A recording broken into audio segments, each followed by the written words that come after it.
ওরা সংসদে ইচ্ছা মতো মাহিয়া মাহিক নিয়ে যাবার চাইছিল, মমতাজ পাগলিও যাবার চাইছিল, হাসানুল হক ইনু মিনু সব যাবার চাইছিল। এখন কথা ঠিক কিনা? ওরা সংসদকে আড্ডাখানা বানাবে, সেই সংসদে আল্লাহর কোরআনের কথা বললে ওদের কলিজার মধ্যে আগুন জ্বলবে। জোরে কোন কথা ঠিক কিনা? আমরা ডাইরেক্ট মার দেব না, আমরা হেকমতে মার দেব। জোরে কোন কথা ঠিক কিনা? এই মার হবে, সাউন্ড হবে না। যার প্রশংসা করলেও কোনো লাভ নাই, না করলেও আল্লাহর কোনো ক্ষতি নাই। কিন্তু আমরা যারা প্রশংসা করলাম, আল্লাহ আমাদের প্রতি এত খুশি হয়ে গেল, একবার আলহামদুলিল্লাহ বলার কারণে আসমান এবং জমিনের ফাঁকা জায়গাটা আল্লাহ নেকি দিয়ে পরিপূর্ণ করে দিলেন। এই যে নেকি দিয়ে পরিপূর্ণ হওয়ার কথা শুনে যারা সুবহানাল্লাহ বললেন, আল্লাহ তাদের প্রতি এত খুশি হয়ে গেল যে আমরা বসে আছি জোলার মাহফিলে, কবে যাব জান্নাতে, তার আগেই আল্লাহ আমাদের নামে জান্নাতের বাগানে একটা গাছ লাগাই দিল। ইউক্যালিপটাসের গাছ না, ফলবান বৃক্ষ। যেই বৃক্ষের ছায়া অতিক্রম করতে একটা তেজস্বী দৌড়ানো ঘোড়ার সময় লাগে 500 বছর। আল্লাহু আকবার, একটু আসতে হলো, কারণ আমরা সারা জীবন যদি সুবহানাল্লাহ আলহামদুলিল্লাহ সুবহানাল্লাহ আলহামদুলিল্লাহ বলি, এটা আল্লাহ খুশি হবে, কিন্তু শয়তান বেজার হবে না। শয়তানকে বেজার করার একটাই স্লোগান, একটাই তাকবীর, একটাই তাসবিহ, যার নাম হলো আল্লাহু আকবার। আজকে বাংলাদেশের সব মুসলমান এই আল্লাহু আকবার স্লোগান দিতে পারে না। কেবলমাত্র যারা আল্লাহর দল করে তাদের জবানেই কিন্তু এই স্লোগান চালু আছে। জোরে কোন ঠিক কিনা? আমি একজন পুলিশকে বলেছিলাম, ভাই এই চরমনাই পীর সাহেবেরা বিশাল মিছিল করলো, আপনারা দাঁড়ায়া দাঁড়ায়া পাহারা দিলেন, কাউরে কিছু কইলেন না। জামাত ইসলামেরা বিশাল একটা মিছিল করলো ঢাকাতে, আপনারা চারিদিকে দাঁড়ায় দাঁড়ায় পাহারা দিলেন, কিছুই কইলেন না। আর বিএনপি যখন কোনো সমাবেশ করলো তখন মাঝখানে যে গন্ডগোল করলেন, কারণ কি? তখন পুলিশ বলে, হুজুর এটা ভিতরের কথা, তো এটা বাইরে বলা ঠিক না। আসল কথা হলো, যেই দলের স্লোগান আছে আল্লাহু আকবার, সেই দলের কর্মীদের কাছে যাইতে আমাদের খুব ভয় লাগে। আর বিএনপির মধ্যে স্লোগান নাই, তো এদিন ইচ্ছা মতো বসান যায়। তার মানে কি বুঝলেন? আল্লাহু আকবারে শয়তানও ভয় করে, যাদের মধ্যে শয়তানি আছে তাদেরও অন্তর কাঁপে। জোরে কোন ঠিক কিনা? সে আল্লাহু আকবার বলতে আমাদের আপত্তি কার কার আছে? হাত তোলেন তো দেখি। কারণ নাই? লিল্লাহি তাকবীর। জনগণ বুঝুক যে বদরেশি দেখলা নাই। এই সন্ধ্যার সময় অনেক আল্লাহর পাগল তার সামনে বসে আছে। আমরা আল্লাহর প্রশংসা কম করব না বেশি করব? কেন বেশি করব? আমি অনেক মাহফিলে 3টা কারণের কথা বলি। 1 নম্বর কারণ হলো, আল্লাহ তাআলা জন্মগত আমাদেরকে মুসলমানের ঘরে মুসলমান হিসাবে কবুল করছেন। পৃথিবীতে যতই ধর্ম থাক, কোনোটাই ধর্ম না, একটাই ধর্ম, তার নাম হলো ইসলাম। জোরে কোন ঠিক কিনা? আল্লাহ কোরআনে এটা বলে দিয়েছেন ডাইরেক্ট। কোরআনে কতগুলো আয়াত আল্লাহ হিকমত অবলম্বন করেছেন, আবার কতগুলা একেবারে ডাইরেক্ট বলে দিয়েছেন। যেরকম হিকমতের আয়াত হলো, লা ইকরাহা ফিদ্দীন, ধর্ম নিয়ে বাড়াবাড়ি করো না। হিকমতের আয়াত হলো, লাকুম দীনুকুম ওয়ালিয়া দীন। এই 2টা হিকমতের সাথে আল্লাহ বলেছেন, কিন্তু আল্লাহ ডাইরেক্ট বলে দিলেন, ওমা ইয়াবতাগি গায়রাল ইসলামা দীনান ফালা ইউকবালা মিনহু। ইসলাম ছাড়া অন্য কোনো ধর্ম কেউ যদি অন্বেষণ করে, গ্রহণ করে, আল্লাহ বলেছেন সেইটা কবুল করা হবে না। আল্লাহর কাছে একমাত্র ধর্ম ইন্নাদ দীনা ইনদাল্লাহিল ইসলাম। আমরা জন্মগতভাবে সেই ইসলামের ভিতরে জন্ম নিয়ে পরিচয় দিচ্ছি মুসলমান। ঠিক কিনা বলেন? জন্মগতভাবে মুসলমান হয়ে আমাদের লাভটা কি? আপনারা বলেন তো লাভ আছে না নাই? কি লাভ? আমরা তো অনেকে মনে করি মুসলমানের মধ্যে জন্ম নিয়েই মনে হয় আমাদের বিপদ হলো।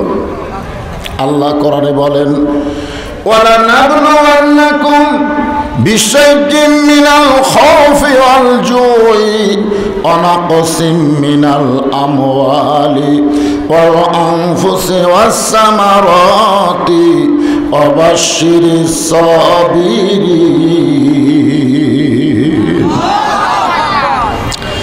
আপনারা বলেন তো বিবাহের অনুষ্ঠানে আপনারা জাননি, গেছেন?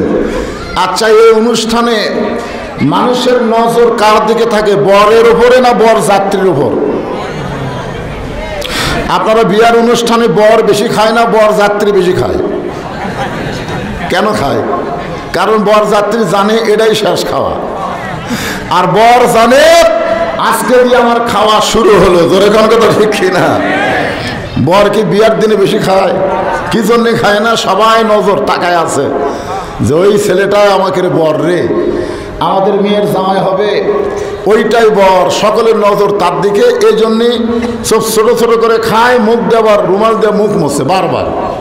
কিন্তু বর যাত্রী কি সেরকম করে খায়? তারা মনে করে দুনিয়াটা মস্ত বড়, খাওয়া দাওয়ার ফুর্তি ভালো। কিন্তু আমরা যারা মুসলমান, আমাদেরকে দেখার জন্য আল্লাহ আছে না নাই? দুই কান্দে দুইটা ফেরেশতা আছে না নাই?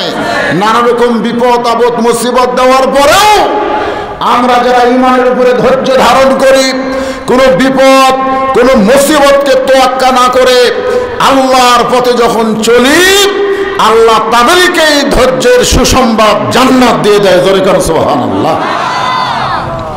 মুসলমান হয়ে জন্ম নেওয়ার মধ্যে লাভটা কি? এটা আপনাদের সংক্ষিপ্ত একটা ঘটনা বলে তারপরে যে আয়াতে কারিমা তেলাওয়াত করেছি, ইন্নামাল মুমিনুনা আল্লাযীনা, এই আয়াতের উপরে আমি আপনাদের সামনে তাফসীর করব। জন্মগতভাবে মুসলমান, সুবহানাল্লাহ বলেন, কিন্তু আল্লাহ একটা বেকায়দা করে রাখছে। সে বেকায়দা হলো লা তামুতুন্না ইল্লা ওয়া আনতুম মুসলিমুন, মুসলমান না হইয়া মরো না। এটাই তো বেকায়দা। যারা জন্মগত মুসলমান হলাম, তারা যদি আল্লাহ বলতো মুসলমান জন্ম নিলেই মুসলমান হয়ে মরবে, তাহলে তো আমাদের কোনো সমস্যা ছিল না। কিন্তু আল্লাহ বলেছেন মৃত্যুবরণ করো না যতক্ষণ মুসলমান না হবে। তার মানে বোঝা গেল মুসলমানের ঘরে জন্ম নিলেই মুসলমান হয়ে মরা যাবে না। মুসলমান হয়ে মরতে গেলে কিছু করণীয় আছে। জোরে কোন ঠিক কিনা? সেই করণীয়টা আল্লাহর কোরআনের মধ্যে আল্লাহ বলে দিয়েছেন। আল্লাহ রাসূলের সবচাইতে গুরুত্বপূর্ণ সাহাবী হযরত আবু বকর রাদিয়াল্লাহু তাআলা আনহু মসজিদে নববীতে যাচ্ছেন। কোথায় যাচ্ছেন? মসজিদে নববীতে যাচ্ছেন। মসজিদ নববীর দরজায় গিয়া আবু বকর রাদিয়াল্লাহু ভিতর দিকে লক্ষ্য করে দেখেন আল্লাহর নবী বসে আছেন। শুধু আল্লাহর নবী বসে নাই, নবীর দুই উরুর উপরে দুইটা নাতি বসে খেলা করতেছে। নবীর দুইজন নাতি ছিল। আপনার নাম জানেন? কি নাম? হ্যাঁ, এখনকার যুবকেরা তো নাম জানে মেসি নেইমার। প্রত্যেকটা যুবকের জিকির হয় তুই মেসি আমি নেইমার। অথচ সাইয়্যিদুশ শাবাবে আহলিল জান্নাহ হাসান ও হুসাইন রাদিয়াল্লাহু তাআলা আনহুমা, জোরে বলেন সুবহানাল্লাহ। জান্নাতি যুবকদের সর্দার হবে দুইজন, একজন হলো হাসান আর একজনের নাম কি? হুসাইন। তো হাসান একটু বড়, তো নবীর মাথার টুপি খুলে ফেলে দেয়। হাসান একটু ছোট, নবীর দাড়ি ধরে মারে টান। এক নাতি টুপি খুলে ফেলে দেয়, আর এক নাতি দাড়ি ধরে টান মারে। আবু বকর রাদিয়াল্লাহু বাহির থেকে দেখতেছে, নবী বিরক্ত না হয়ে দুই নাতিকে বুকের মধ্যে নিয়ে আদর করতেছে। সুবহানাল্লাহ বলেন। আপনারা বলেন তো আমাদের মতন নানাকে নাতি যদি এইরকম বিরক্ত করে আমরা আদর করব? কথা বল না কেন? আমরা কি আদর করবো না তাড়া মারবো? বলবো কি বলবো না? কিন্তু আবু বকর রাদিয়াল্লাহু তাকায় দেখে নবী বিরক্ত না হয়ে দুইজনকে বুকের মধ্যে নিয়ে আদর করতেছে। আবু বকর রাদিয়াল্লাহু আসমানের দিকে তাকালেন। যারা প্রকৃত মুসলমান হবে তারা অন্য কোনো দিকে না তাকায়া সরাসরি তাকায় থাকবে কোন দিকে? আপনারা কোন দিকে তাকান? চারিদিকে না উপর দিকে? চারিদিকে বেশি তাকায়। মুসলমান যারা হবে তাওয়াক্কাল তো আল্লাহ, আল্লাহর প্রতি যারা তাওয়াক্কুল করে তারা ওপরওয়ালা আল্লাহ ছাড়া অন্য কোনো দিকে তাদের খেয়াল থাকে না। জোরে কোন কথা ঠিক কিনা? আজকে আমাদের বহু খেয়াল, এই বেশি খেয়াল করার কারণে আমাদের ইমানের অবস্থা শেষ। আমরা আগে চারিদিকে তাকাই, আগে চারিদিকে এরকম দেখি, বক্তারাও দেখি যে হক কথা বলার পরিবেশ আছে কিনা, আশেপাশে পুলিশের গাড়ি টাড়ি র্যাবের গাড়ি টাড়ি আছে কিনা। পুলিশ ধরার টেনশন করি, আজরাইল ধরার চিন্তা করি না। জোরে কোন কথা ঠিক কিনা? হযরত আবু বকর আসমানের দিকে তাকায় বললেন, আল্লাহ, আমার নবী শুধু বিশ্ব নবী না, আমার নবী হলেন পৃথিবীর 1 নম্বর নানা। সুবহানাল্লাহ বলেন না? কয় নম্বর? নানা হিসাবে আমাদের নবী কয় নম্বর? সবাইকে বলা লাগবে। বাবা হিসাবে কয় নম্বর? বাবা। স্বামী হিসাবে? পিটন খাওয়ার দিক দিয়ে, পিটন দেওয়ার দিক দিয়ে? পিটন দেয়নি। দেখছেন একজন বলতেছে মার খাওয়ার ইতিহাস আছে, কিন্তু মারার তো ইতিহাস নাই। আরসালনাকা ইল্লা রাহমাতাল লিল আলামিন। সূরা ফাতিহার প্রথমে আছে আলহামদুলিল্লাহি রাব্বিল, আর আমাদের নবী হচ্ছেন রাহমাতুল লিল। সমস্ত তাফসীরকারক বলেছেন যতটুকু এরিয়ার রব হলেন আল্লাহ, ততটুকু এরিয়ার রহমত হলেন আমাদের নবী মুহাম্মাদুর রাসূলুল্লাহ। আমাদের নবী তার জীবনে, অর্থাৎ মদিনার জীবনে, মাদানী জীবনে 10 বছরে 27টা যুদ্ধের সেনাপতিত্ব করেছেন। সেনাপতি কি? তসফিলিয়া সেনাপতি। বদরের যুদ্ধে আল্লাহ রাসূল ঘরের মধ্যে ঢুকলেন, সাহাবীরা তাকায় আছে দেখে নবী কি করেন। নবী ঘর থেকে বাইর হলেন সৈনিকের পোশাক পরে। সবাই তাকায় দেখে নবীর মাথায় টুপি নাই, নবীর মাথায় হেলমেট। আল্লাহ রাসূল বলেন, আলী, আমার কোমরের পেটে একটু টাইট করে দাও। হযরত আলী নবীর কোমরের বেল্ট যখন টাইট করতেছে, আবু বকর বলে, ইয়া রাসূলুল্লাহ, আপনি আল্লাহর নবী। রাসূল বললেন, আমি আল্লাহর নবী যেমন ঠিক, আজকে বাতিলের বিরুদ্ধে হকের পক্ষে বদরের যুদ্ধে আমি নবী হলাম সেনাপতি। জোরে কেন সুবহানাল্লাহ। তার মানে কি? যেই দিকটা যাবেন আমার নবীর উপরে কেউ নেই। এই কারণে আল্লাহ বললেন, লাকাদ কানা লাকুম ফি রাসূলিল্লাহি উসওয়াতুন হাসানা। সফলতা যদি অর্জন চাও তাহলে দুনিয়ার কোনো পাংশা নেতার পিছনে না ঘুরে আসল নেতা হিসাবে রাসূলের আদর্শ তোমরা গ্রহণ করে নাও। এই জন্যে সবাইকে বলতে হবে আমার নেতা তোমার নেতা। সবাই বললেন বিশ্ব নবী আমার নেতা তোমার নেতা।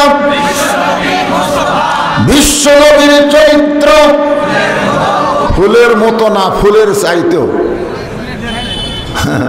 ইন্নাকা লাআলা খুলুকিন আযীম। এই জন্য আমরা ফুলের সাথে নবীর তুলনা করব না, ফুলের মতো বলবো না, আমরা বলবো ফুলের চাইতেও। বিশ্ব নবীর চরিত্র লিল্লাহি তাকবীর। এমন সময় হযরত ওমর মসজিদ নববীর দরজায় গিয়ে বলে, আবু বকর ভাই, আপনি ভিতরে না ঢুকে বাইরে দাঁড়িয়ে আছেন কেন জানতে চাই। আবু বকর বলে, ওমর, একটাবার ভিতর দিকে নজর করো। হযরত ওমর ভিতর দিকে নজর করে দেখতে পায় এক নাতি টুপি খুলে ফেলে দিচ্ছে, আর এক নাতি দাড়ি ধরে টান মারতেছে। এক নাতি কি করতেছে? টুপি খুলে ফেলে দেয়, বারবার দেয়, নবী টুপি মাথা দেয়, আবার দৌড়েছে ফেলে দেয়। ওমর ফারুক বলতেছে, এই দুইটা সন্তান তো বেদব হয়ে গেছে, এরা নবীরে খুব কষ্ট দেয়। যে হযরত ওমর বলেছে এই দুইটা সন্তান তো বেদব হয়ে গেছে, এরা নবীরে কষ্ট দেয়, সঙ্গে সঙ্গে আবু বকর বলে, ওমর যেই কথা একবার উচ্চারণ করেছো এই কথার দ্বিতীয়বার বলো না। ওমর ফারুক চমকে গেছে। আবু বকর রাদিয়াল্লাহু হঠাৎ গরম কেন? একবার বলেছো, দ্বিতীয়বার আর? কারণ তুমি যাদেরকে বেয়াদব বলতেছ তুমি তাদেরকে চিনোই না। ওমর ফারুক বলে, আবু বকর ভাই, এই দুই পুস্তের আমি চিনব না কেন? এরা হলো আলিয়া আর ফাতেমার সন্তান। আবু বকর বলে, ওমর শুধু আলী ফাতেমার সন্তান বললে হবে না, এদের আরো পরিচয় আছে। ওমর ফারুক বলে, আবু বকর ভাই, এদের আর কি পরিচয় আমার তো জানা নাই। আবু বকর, ওমর কত বছর বয়স ঈমান গ্রহণ করেছো? ওমর ফারুক বললেন 27 বছর বয়সে। আবু বকর বলে, আমি 35 বছর বয়সে ঈমান গ্রহণ করেছি। ঈমান গ্রহণ করার আগে তুমি কি ছিলে? আপনারা বলেন তো, ওমর ফারুক ঈমান গ্রহণ করার আগে কি ছিল? খালি কাফের। ওমর ফারুক কি সাধারণ কাফের? নবী সবসময় দুইজন ক্যাডারের জন্য দোয়া করতেন, নেতার জন্য আর ক্যাডারের জন্য। নাম দুইজনের ওমর, একটা হলো ওমর ইবনুল খাত্তাব আর একটা হলো ওমর ইবনুল হেশাম। ওমর ইবনুল হেশাম যাকে আমরা আবু জেহেল বলি, আর একটা ওমর ইবনুল খাত্তাব যেটা ইসলামের জাগরণ সৃষ্টিকারী অর্ধ পৃথিবীর খলিফা। দরকার সুবহানাল্লাহ। নবী দুই উমরকে নিয়ে দোয়া করতে, আল্লাহ এই দুই উমর যদি কলেমা গ্রহণ করে তাহলে আমার আর কোনো টেনশন নেই। একটা হলো নেতা আর একটা হলো ক্যাডার। একটা কি আবু জেহেল কি নেতা আর উমর হচ্ছে ক্যাডার। আজকে বাংলাদেশের নেতা আর ক্যাডার যদি কোরআনের পক্ষের মানুষ হয় তাহলে বাংলাদেশে কোরআন বিজয় হতে বেশি দেরি হবে না। জোরে কোন কথা ঠিক কি না? আমাদের মতো নরম সরম মানুষ, গরিব মানুষের সন্তান, মাদ্রাসায় লেখাপড়া করি, জায়েদ খানের মতন একটা ওয়াসল মা ক্ষমা করক শালাক হয়। জোরে কোন ঠিক কি না? হ্যাঁ, চিন্তা করে দেখেন, আল্লাহ তাআলা উমরের ব্যাপারে দোয়া কবুল করছে। সুবহানাল্লাহ। তাহলে ঈমান গ্রহণ করার আগে 27 বছর তুমি কুফরি করেছো। আবু বকর বলে, ঈমান গ্রহণ করার আগে 35 বছর আমি কাফের ছিলাম। আর যে দুইটা সন্তানকে তুমি বেয়াদব বলতেছো এরা জন্মসূত্রে জান্নাতি হয়ে জন্মেছে। ওমর ফারুক বলে, আবু বকর ভাই, এই চিন্তা তো আমি কোনোদিন করি নাই। আজকে যারা কোরআনের মাহফিলে বসেছেন আপনারা কি এই চিন্তা কোনোদিন করছেন? হিন্দুর ঘরে জন্ম নিলে, বৌদ্ধ ইহুদি খ্রিস্টানদের ঘরে জন্ম নিলে আজকে কোরআনের মাহফিলে আমাদের জন্য আসা সম্ভব হতো না। ধরে কোন কথা ঠিক কিনা? কিন্তু জন্মসূত্রে মুসলমানের ঘরে জন্ম নেওয়ার কারণে কোরআন মানি বা না মানি, অন্তত আল্লাহ আমাদেরকে কোরআনের মাহফিলে আসার তৌফিক দিয়েছেন। খুশি না বেজার? এজন্য জবান করে বলি আলহামদুলিল্লাহ। আল্লাহর প্রশংসা করার 2 নম্বর কারণ হলো এই মাসটা হলো রজব মাস। জোরে বলেন কি মাস? আল্লাহুম্মা বারিক লানা ফি রজব ওয়া শাবান ওয়া বাল্লিগনা রমাদান। আমাদের নবীকে আল্লাহ তাআলা এই রজব মাসে আরশে নিয়ে গেছিলেন। কোথায় নিয়ে গেছিলেন? আরশে নিয়ে গেছিলেন। আল্লাহ তাআলা নবীকে জান্নাত দেখার তৌফিক দিলেন। আমাদের নবী যখন জান্নাত দেখার জন্য ঢুকলেন এমন সময় জিবরিল আমিন বলতেছে, রাসূলুল্লাহ আপনি যদি জান্নাত থেকে বের না হন আল্লাহ আপনাকে জান্নাত থেকে বার করবে না। কারণ জান্নাতের শর্ত হলো ফাদখুলুহা খালিদিন। কেউ যদি একবার জান্নাতে প্রবেশ করে তাকে আল্লাহ চিরস্থায়ীভাবে জান্নাত দিয়ে দেয়। আপনি যদি চালাকি করে আর যদি জান্নাত থেকে বার না হন আল্লাহ আপনাকে বার করে দিবে না। কারণ দুনিয়াতে গিয়ে তো আপনার শান্তি নেই, দুনিয়াতে খালি কষ্ট। আপনারা বলেন তো, নবী দুনিয়াতে কি খুব শান্তি আছে? শান্তির চাইতে কষ্টই বেশি। তো আপনি খামাখা দুনিয়াতে কেন যাবেন? যে দুনিয়াতে তাইফের ময়দান আপনাকে পাথর মারছে, যে দুনিয়াতে আপনার চাচা আবু তালেব মারা গেছে, যে দুনিয়াতে আপনার দরদের বউ খাদিজা আপনাকে ছেড়ে চলে গেছে, খামাখা। সঙ্গে সঙ্গে নবী বললেন, জিবরাইল, আল্লাহ যদি আমাকে জান্নাতে থাকার জন্য ঢুকতে বলতেন আমি জান্নাতে ঢুকতামই না। আল্লাহ শুধু আমাকে জান্নাত দেখার জন্য ঢুকতে বলেছেন, আমি সেই দিন জান্নাতে থাকার জন্য ঢুকবো যেদিন আমার সমস্ত উম্মতেরা জান্নাতি হবে।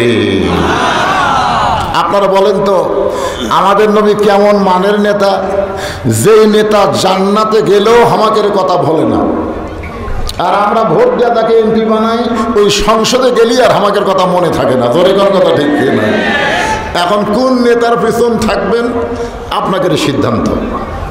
এমন একজন বিশ্বনবীর উম্মত হওয়ার খাতিরে আমরা সবাই জবান খুলে আর একবার বলি আলহামদুলিল্লাহ। যে কোরআন থেকে এখন আপনাদের সামনে আলোচনা হবে, এই কোরআনটা আল্লাহ আমাদেরকে হেদায়েত স্বরূপ দান করেছেন। যার ভিতরে কোনো সন্দেহ আছে নাকি? আল্লাহ কোরআনের প্রথমেই বললেন, এই পুচকার হাতে মোবাইল। হায় হায় রে, কি অবস্থা!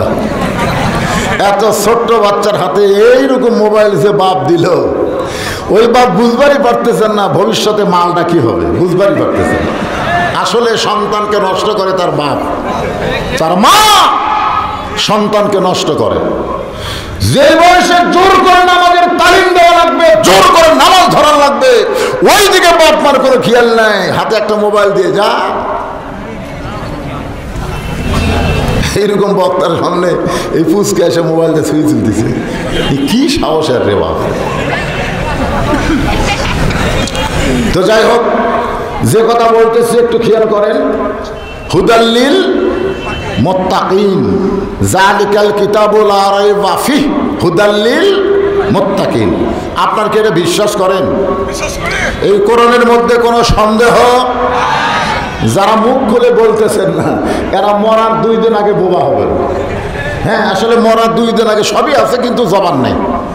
আল্লাহ রাসূল বলেছেন, কোন ব্যক্তি সারা জীবন যদি পাপ করে আর মৃত্যুর সময় আল্লাহ আল্লাহ আল্লাহ আল্লাহ লা ইলাহা ইল্লাল্লাহ বলতে বলতে যদি মারা যায়, শুধু এই কলিমা বলে মরে যাওয়ার কারণে আল্লাহ তার জীবনের সব গুনাহ মাফ করে দেন। তাহলে এখন আপনারা বলেন, মরার সময় কি জবান বন্ধ রাখবেন না খোলা রাখবেন? তো খোলা যদি রাখতে চান তাহলে সবাইকে জবান করে বলতে হবে, এই কোরআনে কোনো সন্দেহ, এই কোরআনে কোনো ধোঁকা, এই কোরআনে কোনো গোজামি যদি না থাকে তাহলে এই মুহূর্তে সবাই একটা স্লোগান দেয়, আল কোরআনের আলো 2 দল হলো। এক দল বলতেছে খুব আস্তে আস্তে, কারণ ধরা পড়ার ভয় আছে, সংসদে জালো আস্তে আস্তে। আর এক দল বলতেছে ঘরে ঘরে জালো, কারণ ঘরে ঘরে জ্বালানোর পক্ষে আবু জেহেল। আবু জেহেল ঘরে ঘরে জ্বালানোর পক্ষে, আর উমর ফারুক ঘরে ঘরে না, সংসদেও না, সব জায়গায়। সব জায়গার মধ্যে সংসদ আছে, আছে না নাই? এই সব জায়গার মধ্যে সংসদ নাই, আছে। তাহলে খামাখা সংসদের কথা বলে আপনারা ওদের শত্রু হবেন কেন? ওরা সংসদে ইচ্ছা মতো মাহিয়া মাহিক নিয়ে যাওয়ার চাইছিল, মমতাজ পাগলিও যাওয়ার চাইছিল, হাতানোলক ইনু মিনু সব যাবার চাই। জোরে কোন কথা ঠিক কিনা? ওরা সংসদকে আড্ডাখানা বানাবে, সেই সংসদে আল্লাহর কোরআনের কথা বললে ওদের কলিজার মধ্যে আগুন জ্বলবে। জোরে কোন কথা ঠিক কিনা? আমরা ডাইরেক্ট মার দেব না, আমরা হেকমতে মার দেব। জোরে কোন কথা ঠিক কিনা? এই মার হবি, সাউন্ড হবি না। হ্যাঁ, এই জন্য আমি যে বলবো আল কোরআনে আলো, আপনার বলবেন সব জায়গায় জালো। আল কোরআনের আলো, কোরআন হাদিস যেখানে, ধনী হর মুসলমান লিল্লাহে তাকবীর। আচ্ছা, ওই যে ভাইগুলো যে দাঁড়ায় আছে, ওর কি বসার জায়গা হচ্ছে না? বসেন, সবাই বসেন। এখন আসেন, আল্লাহ কি বলতেছেন? ইন্নামাল মুমিনুনা আল্লাযীনা ইযা যুকিরাল্লাহু ওয়াজিলাত কুলুবুহুম ওয়া ইযা তুলিয়াত আলাইহিম আয়াতুহু যাদাতুহুম ঈমানাও ওয়া আলা রাব্বিহিম ইয়াতাওয়াক্কালুন। মুমিন কারা? পাইকার হারে সবাই মুমিন না। এখানে আল্লাহ মুমিনদের বৈশিষ্ট্যের কথা বলতেছেন। যারা প্রকৃত মুমিন হবে তাদের এক নম্বর বৈশিষ্ট্য হলো ইযা যুকিরাল্লাহু ওয়াজিলাত কুলুবুহুম। এটা কোন জিকির? এটা কোন জিকির? এটা হলো দয়াল বাবার জিকির। ইযা যুকিরাল্লাহ কার জিকির? এখানে যুকিরাল্লাহ আল্লাহ। এই জিকির বলতে সমস্ত তাফসীর কারক বলেছেন ইন্না নাহনু নাযালনা যিকরা ওয়া ইন্না লাহু লাহাফিজুন। এটা এমন একটা জিকির যেই জিকিরকে হেফাজতের দায়িত্ব স্বয়ং আল্লাহ নিয়েছে। আমাদের বাংলাদেশে আল্লাহর জিকিরের নামে বহু বাবার জিকির চলতেছে। আমার দয়াল বাবার দরবারেতে কেউ ফিরে না খালি হাতে। আজকে আবার কয়েক তরিকার জিকির আছে, চিশতিয়া, নকশাবন্দিয়া, মুজাদ্দিদিয়া, তারপরে কাদরিয়া। এত তরিকা নাই, তরিকা একটাই, সেটা হলো মুহাম্মাদুর রাসূলুল্লাহ। আতিউল্লাহ ওয়া আতিউর রাসূল। আল্লাহর আনুগত্য করো, নবীর তরিকা মোতাবেক চলো। নবীর তরিকা বাদ দিয়ে তোমাদেরকে তরিকা বানানোর কোনো পারমিশন ইসলাম দেয়নি। জোরে কোন কথা ঠিক না? হাজার তরিকা কি ফাজলামো। এখানে জিকিরের কথা বলা হচ্ছে, জিকির করলে অন্তরের মধ্যে তড়পড়ানি শুরু হয়। সেই জিকির হচ্ছে আল্লাহর কোরআন। জোরে কোন সুবহানাল্লাহ।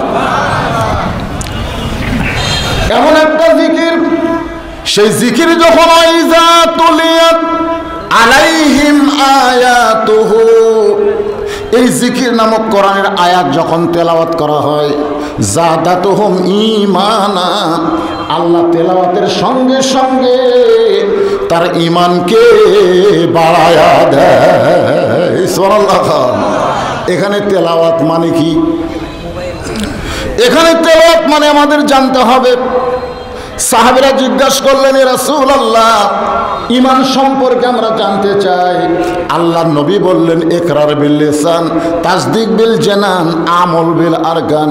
এরই নাম হলো ঈমান। মান কালা লা ইলাহা ইল্লাল্লাহ ফাদাখালাল জান্নাহ, যে একবার কলিমা পড়বে সে জান্নাতে প্রবেশ করবে। তাহলে স্বাধীনতার সময় অনেক হিন্দুরা বাংলাদেশে কলমা পড়ছে, পাকিস্তানের আর্মি দেখলে কলমার জিকির করছে, কিন্তু দেশটা যখন স্বাধীন হলো ওই হিন্দুরা আর কলমার উপর নাই। তার মানে বোঝা গেল শুধু মুখে কলমা পড়লে হবে না, কলমাকে কলিজার মধ্যে জায়গা দেওয়া লাগবে। ধরে কোন ঠিক কিনা? শুধু মুখে মুখে কোরআন পড়লে হবে না। আজকে বাংলাদেশে প্রতি অক্ষরে 10টা করে নেকি মারে থাকি। যে শালা সারা জীবন কোরআনের বিরুদ্ধচারণ করছে উই মরে গেছে, আর ওর রুহের মাগফিরাতে কোরআন খতম চলতেছে। আপনারা বলেন যে জীবিত অবস্থায় কোরআনের বিরুদ্ধচারণ করলো, মরার পরে তার জান্নাত পাওয়ার জন্য আমরা কোরআনের খতম দিয়া দোয়া করতেছি, রব্বানা যালামনা। আল্লাহর পক্ষ থেকে বলা হচ্ছে কোরআন কোনো মরা মানুষের জন্য না, কোরআন হলো জীবিত মানুষের হেদায়েতের খোরাক। জোরে কোন কথা ঠিক কি না? অনুনাজ্জিলু মিনাল কোরআনি মা হুয়া শিফাউ ওয়া রাহমাতুল লিল মুমিনিন। কোরআন হলো মুমিনদের যাবতীয় রোগের শিফা হিসাবে আল্লাহ নাজিল করেছে। জোরে কোন সুবহানাল্লাহ।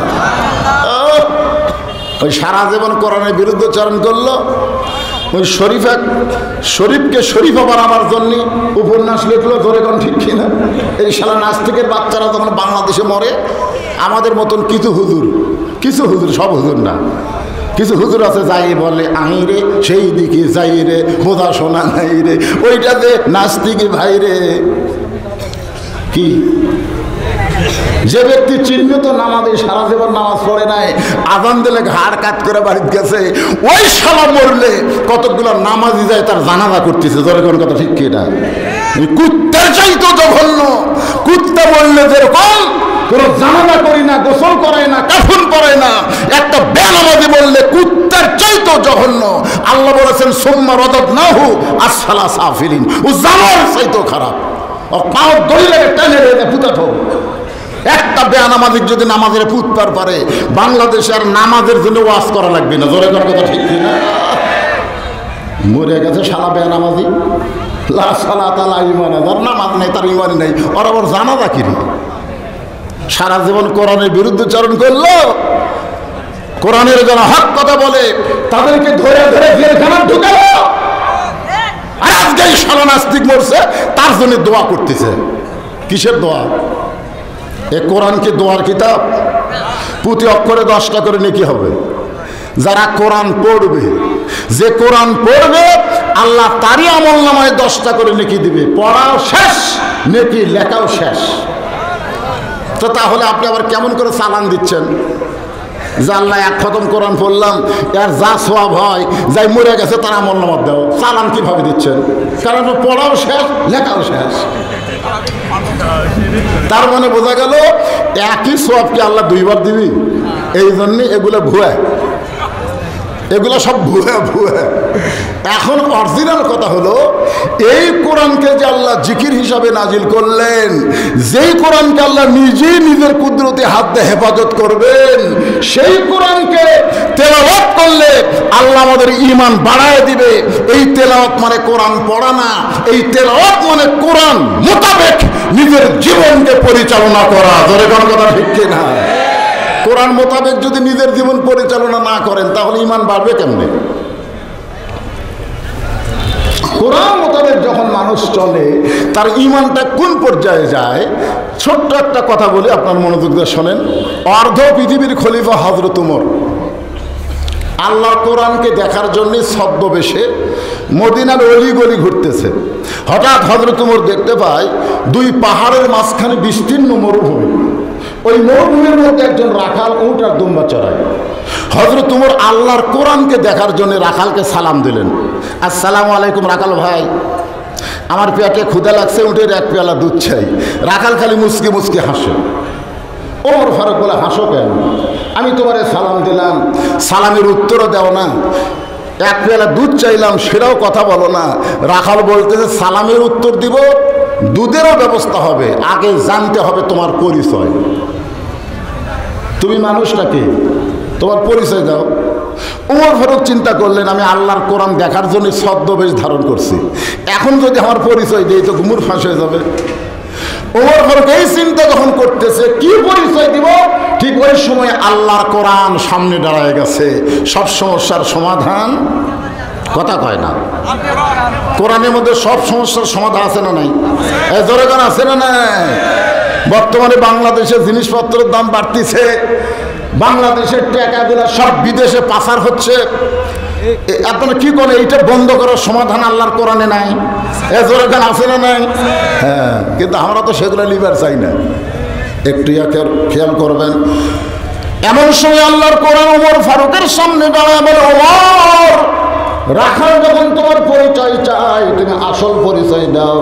তোমার আসল পরিচয় হলো মিল্লাতা আবিকুম ইব্রাহিম হুয়া সাম্মাকুমুল মুসলিমিন।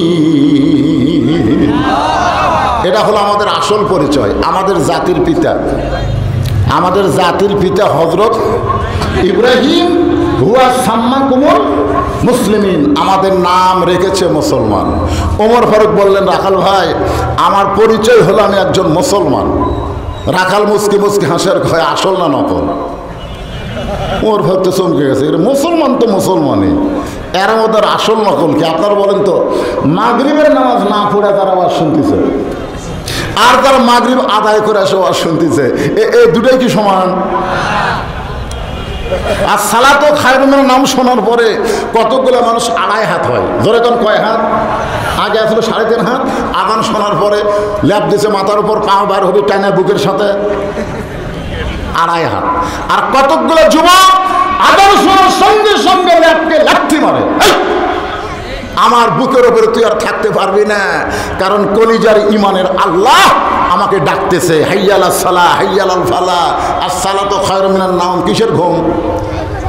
ঠান্ডা পানি দিয়ে ওযু করে মসজিদে রওনা দেয়। ফেরেশতা বলে, আল্লাহ তোমার তরতাজা যুবক বান্দা এই কঠিন মাঘ মাসের শীতে ল্যাপটপ বাদ দিয়ে ঠান্ডা পানিতে ওযু করে মসজিদের দিকে রওনা দিয়েছে, আর রেজাল্ট কি? আল্লাহ কয়, ফেরেশতা ও যদি বদরের সময় থাকতো তাহলে বদরের যুদ্ধের সৈনিক হবার পারত। ধরে গেল সুবহানাল্লাহ। বর্তমানে এই কঠিন অবস্থায় ফজরের নামাজ জামাতে পড়া আর বদর যুদ্ধে অংশগ্রহণ করা কি সমান? দুটোই সমান। একটু মনোযোগ দেবেন। রাখার পরে পথিক, তুমি তো মুসলমান দাবি করলে, তুমি আসল না নকল? ওমর ফারুক বলতে থাকাল, ভাই মুসলমান তো মুসলমান, এর মধ্যে আর আসল নকল কি? রাখাল বলতেছে, আসল মুসলমান যারা হবে তারা চাওয়ার ব্যাপারে সতর্ক থাকবে। আসল মুসলমান যারা হবে তারা যাত্রার কাছে চাবে না, দরকার হলে ফাঁসির মঞ্চে যাবে, কিন্তু রাষ্ট্রপতির কাছে বাঁচার দরখাস্ত লিখবে। কথা কয় না, দরকার কুটি যাবে, ফাঁসির মঞ্চে যাবে, রাষ্ট্রপতির কাছে দরখাস্ত লিখবে না। একজন উকিল আফসোস করে বলতেছে, রাষ্ট্রপতির কাছে দরখাস্ত লিখলে রাষ্ট্রপতি যদি মাফ করে দিত আপনার ফাঁসি হতো না। আসামি খালি মুচকে মুচকে হাসে। উকিল কয়, হাসেন কেন? হাসান কারণ হলো আমার জীবনে আমি 3টা রাষ্ট্রপতিকে ক্ষমতার থাক অবস্থায় মরা দেখছি। একটা হলো বঙ্গবন্ধু শেখ মুজিবুর রহমান, একটা জিয়াউর রহমান, একটা জিল্লুর রহমান। যারা ক্ষমতা থাকতেই মরে তাদের কাছে জীবন ভিক্ষা কোনো মুসলমান চাবে না। ধরে কথা ঠিক না? উকিল বলতেছে, এই গোয়ারকির কারণে আপনার ফাঁসি হবে, খালি এই গোয়ারকির কারণে। তখন আসামি মুচকে মুচকে হাসার কি বলে জানেন? ফাঁসি হবে কিন্তু মৃত্যু হবে না। কি বললেন? ফাঁসি হবে কিন্তু মৃত্যু হবে না, এইটা আবার কি মারিফতি কথা? তখন আসামি বলতেছেন, ওয়ালা তাকুলু লিমান ইউকতালু ফি সাবিলিল্লাহি আমওয়াতুন বাল আহইয়াউ ওয়ালাকিন লা তাশউরুন। আল্লাহ রাস্তায় যাদেরকে হত্যা করা হয়, আল্লাহ রাস্তায় যাদেরকে ফাঁসি দেওয়া হয়, আল্লাহ রাস্তায় ফিলিস্তিনের মুসলমানকে ইসরায়েল ইহুদিরা হত্যা করতেছে, এদেরকে তোমরা মৃত্যু বলো না, আমি আল্লাহ বলতেছি এরা জীবিত। তার মানে কি বোঝা গেল? ফাঁসি হবে কিন্তু মরণ। এ কথা কন না কেন? আল্লাহ রাস্তায় এ কোরআনকে আপনি বিশ্বাস করেন না? এর মধ্যে কি সন্দেহ আছে? এর মধ্যে কি গোজামিল আছে? তাও করেন না কেন? হুহা করলে তো জিকিরের চাইতে কোটি গুণ বেশি সওয়াব। কথা কবার চায় না। এইখানে কথা বন্ধ করার জন্যই তো ভারতের চ্যানেল আমাদের বাড়ির মধ্যে ঢুকছে, খালি কথা বন্ধ। স্টার জলসা জি বাংলা খালি কথা বললে ঢুকতে। আপনি জানেন 2 দিন আগে বাবরি মসজিদ যেখানে ভাঙছে ওই জায়গায় সারা ভারতের রাম মন্দির তৈরি করছে। ধরে কথা ঠিক কিনা? আপনি কেমন মুসলমান যে ভারতের চ্যানেল আপনার বাড়ির চলে? যে চ্যানেল চলার কারণে হিন্দুদের পূজার মধ্যে হরি হরি হরি হরি লোলো লোকেরা আপনার বাড়ির বাঁচতেছে। এই আপনার বউ খালি দেখতেছে, চা পাত খালি জুতার বাড়ি মারলে দেখবি। কথা বন্ধ, কথা বন্ধ। বইয়ের সামনে একটা হক কথা বলবি, এখনকার স্বামীরা সেটা পারে না। 1.5 হাতে একটা লাঠি নেবেন, লাঠি 3বার তেল দেবেন, মারবার কথা করছে না। লাঠি নিয়ে টিভি যখন স্টার জলসা চালু করবি তখন লাঠি খালি তেল দেবেন। বউকে কে কেউ লাঠির তেল দিচ্ছে, 1 মিনিটের মধ্যে বন্ধ না করলে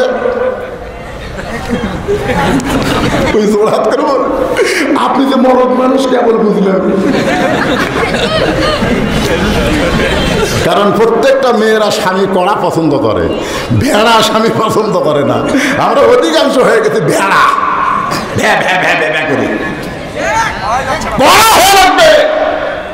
আপনি সারা মসজিদে বলবেন আর আপনার বাড়িতে হিন্দুদের পূজার বাদ্যে নাটক হবে, এটা মুসলমানের চরিত্র না। জবান খোলা লাগবে, জোরে কোন ঠিক কিনা? একটু মহা করবেন, মহা করবেন। তোমার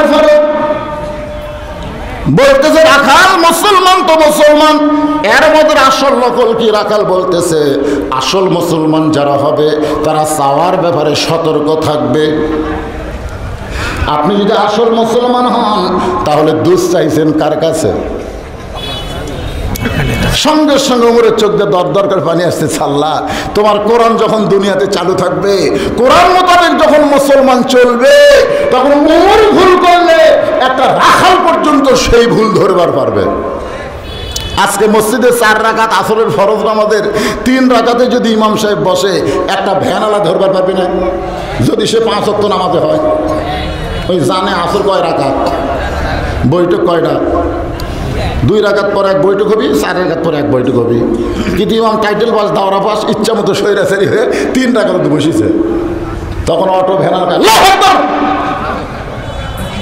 কি এলি?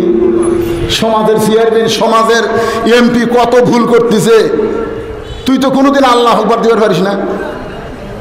আজকে দাওরা পাস টাইটেল পাস একদিন 4 রাকাত পড়াছে, আজ 3 রাকাত বসিছে, তোর আল্লাহ আকবার কল হয় কেন? তার মানে বুঝাচ্ছে মসজিদের মধ্যে আল্লাহ ছাড়া অন্য কারো আইন চলবে না। ইমাম আল্লাহর হুকুম মোতাবেক নামাজ পড়াও, শরীরাচির হয়ে বসলে আমরা লোকমা দিয়ে তোমাকে খাড়া করে দিব। ধরে কোন কথা ঠিক কিনা? আল্লাহর কোরআন চলতেছে মসজিদে, এই জন্য নেতাকে স্বৈরাচারী হওয়ার সুযোগ নাই। আর সমাজের মধ্যে মানুষের আইন চলতেছে, নেতারা ইচ্ছা মতো চলতেছে, লোকমা দেওয়ার মানুষ নাই। ধরে কোন কথা ঠিক কিনা? আল্লাহুম্মা আমিন।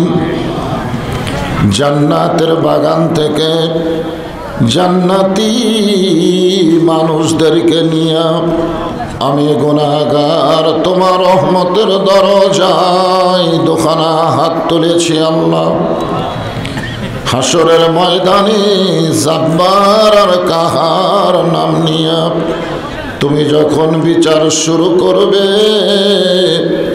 তোমার সামনে দাঁড়ায়া সমস্ত নবীরা নাফসি নাফসি বলে কাঁদতে থাকবে।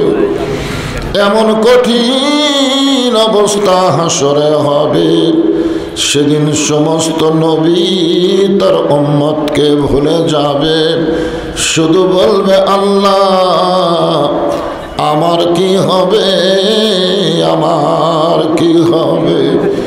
একমাত্র দরদি নবী